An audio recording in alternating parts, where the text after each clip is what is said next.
Ola, estes días un destes días chamei á miña casa paterna para disculparme do feito que non lle pudin ir á festa. Entón, miña nai, que estaba enfadada comigo, pois díxome unha frase que me chamou moita atención. Díxome: ai, despois dos traballiños que eu pasei cando ti eras bebé, cun queixón polas leiras adiante, e ti non me ves á festa. Esta frase, como digo, doume un golpe. Doume un golpe porque me trouxo á memoria e me donou toda... Está quietiño, ala, non me tures, sí. Pois douche un pouco miño, non me tures que me vou enfadar contigo, está quieto. Pois douche un pouco miño, sí, está quietinho, está quietinho. Está-me torrando aquí por detrás, non me deixa traballar. Esta frase doume ese golpe que ás veces che dá, que che trae á memoria todo un histórico, todo un panel da tua vida.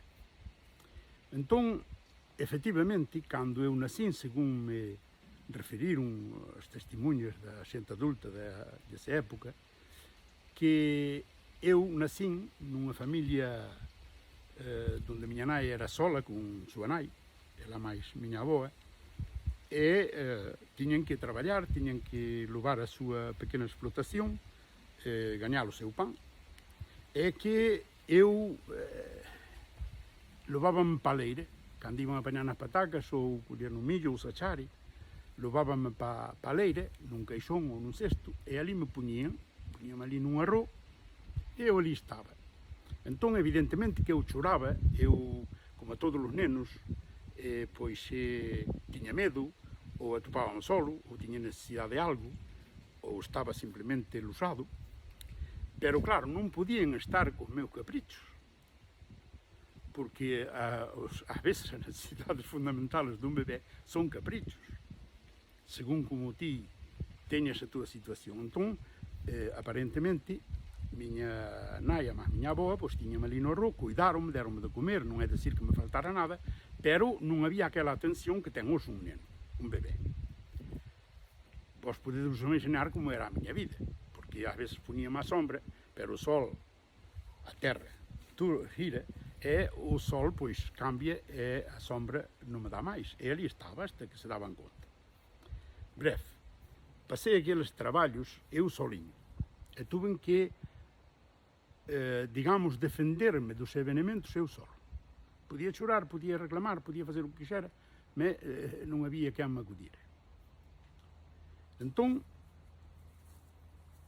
a eso se lle arrimamos o feito de que no primeiro ano da vida é cando facemos digamos, unha escolla fundamental de cal hemisferio do cerebro é dominante, según din certos científicos.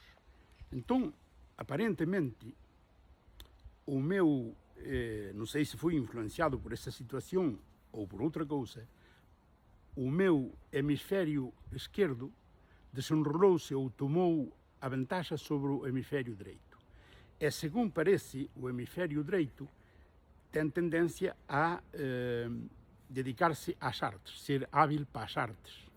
Mentres que o hemisferio esquerdo, cando é dominante, a persoa ten unha certa propensión ás matemáticas e á lógica. Entón eu, aparentemente, ese, digamos, hemisferio esquerdo foi o que dominou. Isto tuvo unha influencia toda a miña vida. Quere decir que despois, na miña vida emotiva, na miña vida social, na miña vida amorosa, na miña vida profesional, tuvo consecuencias. Eu, por exemplo, nunca lle pedín a meus pais unha brincadeira, un xoguete. Tamén non me deron moitos, pero non lles pedín tampouco. Eu non exigía nada.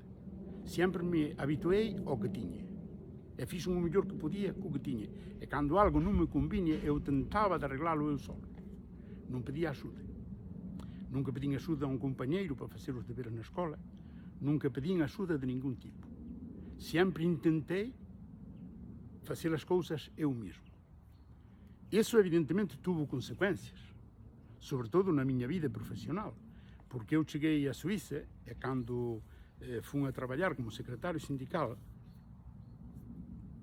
havia que aprender direito do trabalho, havia que aprender a editar uma conferência de um comunicado de prensa, havia que aprender muitíssimas coisas, havia que saber calcular uma nómina, e tudo isso aprendi eu solo. Nunca fiz um curso, aprendi eu solo. Aprendi a trabalhar com um ordenador eu solo. Claro, com as informações que havia, não é que o mundo não existia antes que eu aparecesse. Pero quero dizer que, se podemos dizer, fui um autodidata. Pero fui um autodidata porque a minha condição, a minha personalidade o exigia, não porque eu pensara que era melhor. E isso criou-me problemas, por exemplo, para delegar. Eu trabalhei com equipos onde me custou muito delegar as atividades. Quando algo ia mal, eu sempre tinha essa mentalidade de dizer, vale mais fazer o que mandá-lo. Então fazia eu. Muitas vezes o trabalho da metade do meu equipo fazia eu solo. Um equipo de 4 ou 5 pessoas fazia eu solo, porque não tinha essa capacidade de buscar com os companheiros essa simbiose que fazia que puderam fazer o trabalho. Eles, evidentemente, não lhes molestavam. Deixavam-me fazer porque é evidente, o tonto é o tonto. Não era porque fora tonto, era porque eu tinha que o trabalho ser bem feito, rápido, eficaz, e isso, pois, dizia-me que eu tinha que fazê-lo eu antes que mandá-lo.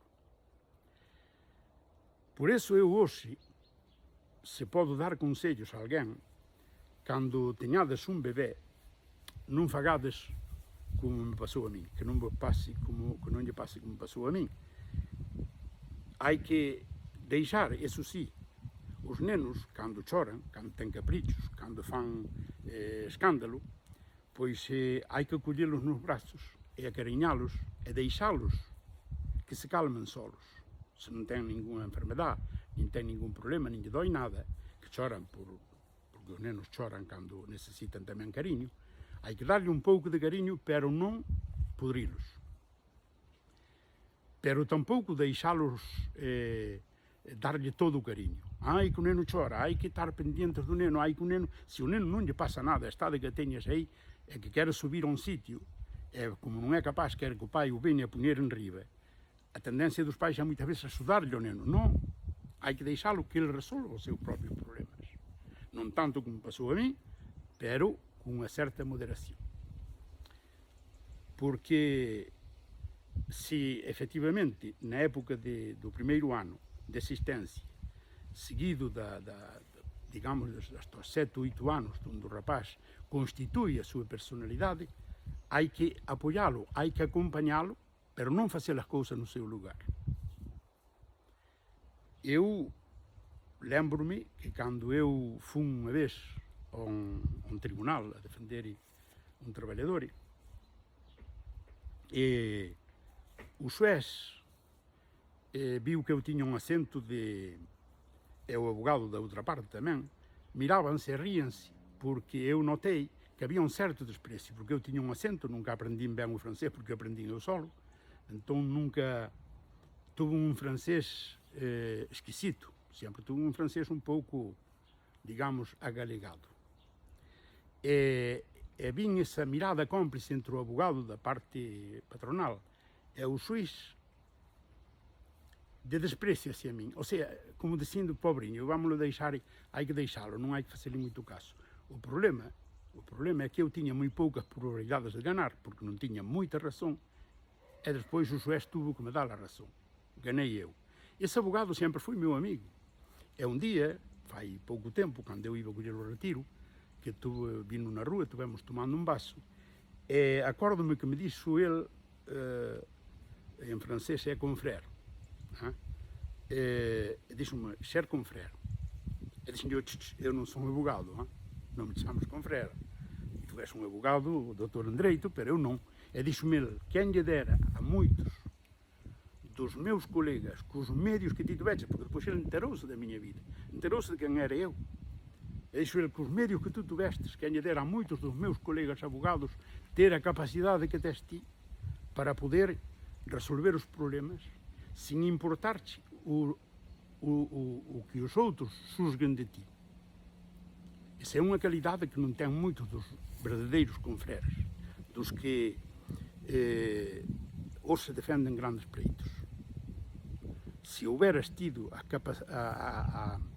posibilidades, seguro que serías un grandísimo abogado. E, sobre todo, un bon psicólogo. Isto enchiu-me o peito, de orgullo, pero levou-me os meus traballos.